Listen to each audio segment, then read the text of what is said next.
Hi guys, this is skittflash here, and welcome back to Let's Play Banjo Kazooie. In the last part, I died for the very first time here in Rusty Bucket Bay, and it flat out totally failed. In more ways than one, actually, because, as it turns out, for this recording, my, audio just got totally cut out and destroyed, so, now I have to post-commentate this.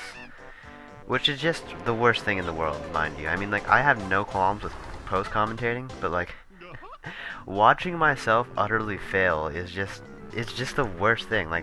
That's why I don't like post commentary blind is I feel is counterintuitive, especially maybe more so the fact post commenting when when you're completely failing, because it's just oh my god, why pass me, you idiot. And there's bottles telling us we passed our note score, which is just kind of sort of a slap in the face. And oh my god, it's an oven. Oh my gosh, the things we do. That red hot ovens tend to burn. No wonder. They're so feared amongst YouTube. I mean, I'd be afraid. Oh my god, an oven. We have to go through some feats right now. But yeah, break a window, yay. So, what's in here? Oh, actually, something's actually significant in here, so yay, hooray for that. A Jiggy, who would have thought? How many of those have we actually gotten this part? Do not get killed by that guy. That should be the least of our worries, common mooks. But that makes oh, really? You got 5? Wow, I had no idea. I know we got the cage in this one in a matter of a minute 47 seconds, but I mean what else? We got 3 Jiggies last part? That's hard to believe. I've been sucking this entire part. What could I possibly have gotten? I did save the dolphin, and, that makes my life oh so much better, right? So fulfilled. I do admit, yeah, saving a dolphin, it is a fantastic feeling. More fantastic, much more fantastic than just criticizing every single movement past me is doing. Honestly, I was rewatching this, and every little thing bugged me, and it's the most ridiculous things, and pause for the win, but it was just very small jumps or little mistakes, and what am I doing? Where in reality the big things are what really was killing me. But yeah, that's why it's just so weird to post-com footage of me sucking, because it's just oh my gosh, oh god, why is the best way to describe it. Although I think it actually does work in my favor, because a lot of the things that I should have cut out, I couldn't cut out because I was actually commentating over them at the time. Which is the main reason why I like to post-com RPGs is for that exact reason. If I end up talking during a battle I probably should be cutting out for the sake of time, I can't end up cutting it out because that'd just be weird. It's not like my commentary is gold that must be kept, but still yet, it's just weird. And goddamn Banjo, he is worse than the open window maniac. He breaks open windows before he then goes into them. I'm pretty sure that's just a normal thief and not some should be branded like a SpongeBob name, but still. And I'm convinced maybe it's just this chair that totally just F's up my nose whenever I commentate. Honestly, now my nose is getting stuffed again. If you remember from yesterday's upload, if you guys keep up. Not that I expect anyone to. So, yeah, now we gotta get over this fence. What the hell? Yes, pass me. You press the A button to jump. Come on, it's common knowledge. So you want to go up this ladder and into these boxes. No, exactly. This is what I was talking about. Why am I failing so hard at the simplest things? Even though it's it really isn't that offensive, but still. So go into this top one first, for no particular reason at all, but because the speedrunner did it, and I have no free will of my own whatsoever. But yes, so in here is just one Mumbo token and a Jinjo, which you have to get. Make sure you get it, because that's 1/5 of a Jiggy. That's 20 notes, if you actually got Jiggies for notes, which you don't in this game. It's weird. You'd think you would, because that's how all collectathons typically work. The 100 collectible, you get a Jiggy out of it, but not in this game. Notes are actually almost more important than just giving you more Jiggies when I think about it, because you need to open note doors, which ultimately is what is the key factor in being able to beat this game, because I actually have enough Jiggies to fight the final boss right now, if I'm not mistaken, but, like, you know, what's really limiting me from actually doing the final boss is actually having enough notes to open the note door, so that's actually a weird thought, that notes are actually more important than Jiggies at the moment. And, you know, it should... I guess maybe in all that's obvious. I mean, why else would I be going into these absolutely useless crates just to get something, just to get notes? I mean, if they're that useless, they'd be, like, you know, lying all over the place, like Super Mario 64 coins. That's the closest thing I can compare it to, at least. But yeah, that's an interesting thought. But anywho, so just go into the third one, and there's only 4 notes in this place, and nothing else but suicidal crates. Really, honestly, nothing else. There's those eggs, but honestly, do we need eggs? Technically, not really. We have 191. Even if we did need eggs, we wouldn't need that many eggs. And apparently, for putting all those crates out of their misery, you get an extra life.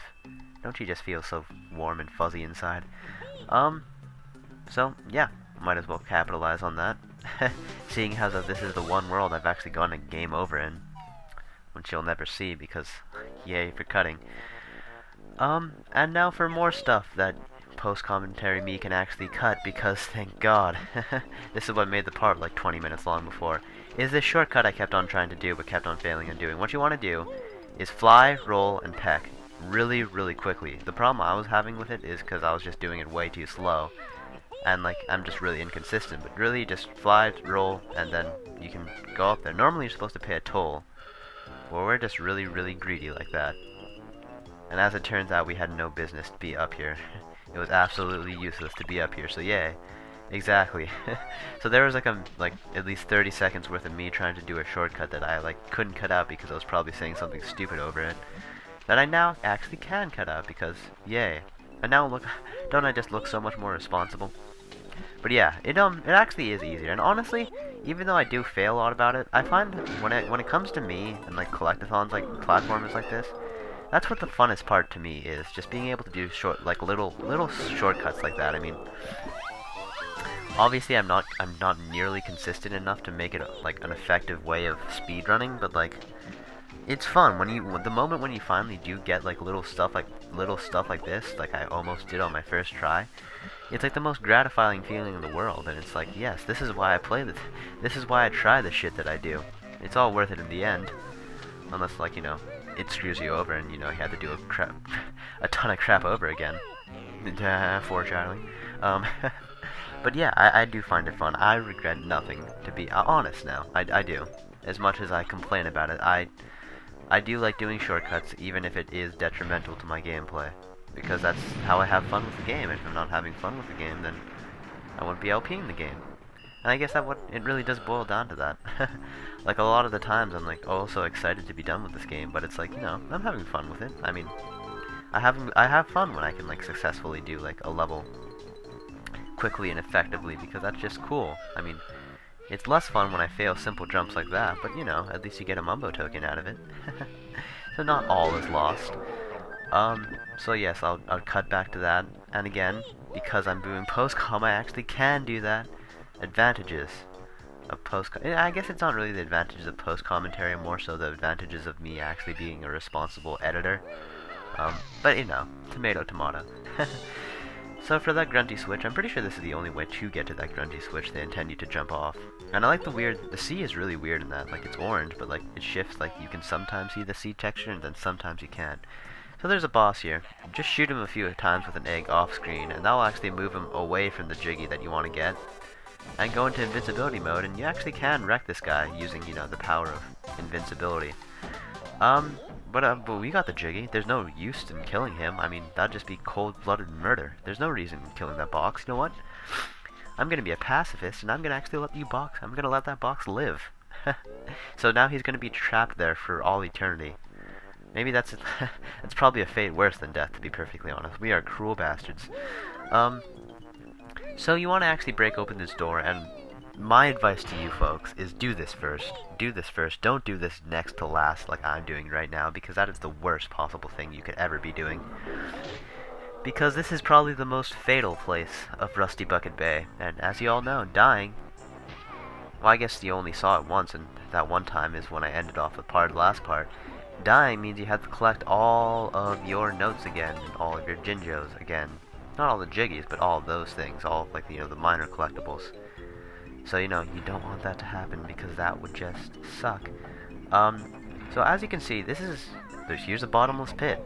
This is honestly, I'm trying really hard to think right now, but I'm pretty sure this is the only place, well, the only world at least, excluding like Gruntilda's lair, that actually has bottomless pits. Like, this is the only world where there's a pit where if you fall into it, you will die, and you will have to redo everything. And just to screw with you, how about we put totally dangerous, like, spinning platforms with slope detection, that make you slip into your death and make you redo everything. So just be really careful. In fact, I was pushing it right there. So yeah, like, honestly, there is no other world that I can think of right now that has bottomless pits. Like, really now, I don't think it even exists. Why this world? You could at least, like, make it into like a puddle of water or something that makes me like have to backtrack all the way. Don't make me die, especially since the gameplay, like, makes me redo everything. That was just a bad choice on you. Speaking of bad choices, let's try to do some shortcuts I've never practiced, done once in my life, and fall to my death because of it. Isn't that just wonderful? So one redoing of everything later. Sorry, blowing my nose. That's horrible. Here I am. This is where the box hole was.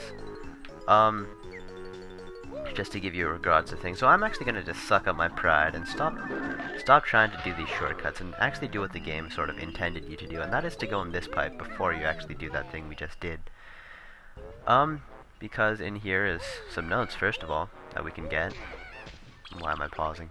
Oh yeah, to show you that I've spent an hour and 32 minutes here. That's just abysmal. Really now, like, how long did this place take in on screen? Like 30 minutes? Jeez. So you actually want to press this switch, and that slows down the red, yellow, green fans, which I just noticed are, in fact, Rasta colored. So that's interesting. So, that slows the fans, and now I actually won't die when I go here. Right? Right? So yeah, I guess I just suck at this game. Well, I think when it, like, all in all, I don't really think, like, the problem is, I'm actually fairly good at this game, like, when you actually look back on it. Honestly, I think the real big problem about this game, like, about me in this game, is I just try to do things that, like, I just do not have the necessary skill level to do. Like, trying to do shortcuts that I have no business doing, and the fact that I just suck at this freaking game. Oh, literally, I was crying when this happened. Oh my, you would not believe. So, I actually decided to do the smart thing, and as you can notice, I only have 17 notes. This is where I decide, I'm gonna do this first, that way if I die, I didn't just jip myself out of, like, 80-something notes that I have to recollect. That saves time. That probably would have saved me, like, a good hour and 30 minutes. So yes, I only have 21, but just keep in mind that I should have monumentally more, and you've seen me get monumentally more. So, you don't, if you just go back and watch me do it, if you're actually using this for the sake of an informative guide. Does anyone actually do that, honestly? I mean, LPers are cool, like, but, like, honestly, like, it's more, I guess, it satisfies both things, like commentary and gameplay. That's the whole point of it, I guess. So actually, once you press both of those two switches, a timer comes up, and those fans will stop, allowing you to get the jig in. Now we can actually do a shortcut that isn't fatal, that I can actually do. Just keep on running into the wall, and eventually, screw you, physics, you run through it. Why? I don't know. Probably because Banjo's nose is so big or something and clipping. But because now we have so much excess time, because we don't have to go the long way, we can actually get these 5 notes, which would have been like, I would have been at, like, what, 96 notes if I actually didn't die, but just keep that in mind. Now we can actually get this Jiggy lovely, and the last Jiggy we have to get is from a Jinjo, which is just kind of in the boonies, in that cage, right up ahead of us, actually. But before I do that, because there's always that ever possibility of me drowning in this murky water, I'm actually going to get the last 4 notes that are up here. Just keep in mind, these would be the last 4 notes if I collected all the notes I had previously gotten. And then, Bottles would congratulate me and everything would be right in the world. But, I'm actually going to get those notes off screen and then get that final Jinjo, so meet you back. So here I am with all the notes. Just trust me, I have all of them. Don't worry about it. I got them. You don't worry. It says I did, and I know I did. So yeah, and you sort of know I did, sort of. And there's our last Jiggy, and we are done with Rusty Bucket Bay. This is how mentally exhausted I was when I finally beat this. I was actually considering just drowning Banjo and Kazooie, even though like we're right at the surface. I was like, I was ready to embrace the sweet death of frickin' Rusty Bucket Bay. But no, I didn't want to get that cynical. Or no, I don't think that's it's not the proper word. But who cares? I'm finally done with Rusty Bucket Bay. So in the next part, we will be tackling on the last world of the game. How exciting! So until then, this has been skittflash. Hope you've enjoyed watching. Oh, and just for the last little shits and giggles, now my game total is now 5 hours, which is just ridiculously higher than it is on screen. But not only that, is I've spent an hour and 48 minutes here in Rusty Bucket Bay. Ain't that just hilarious? So I'll see you next time, guys. Bye.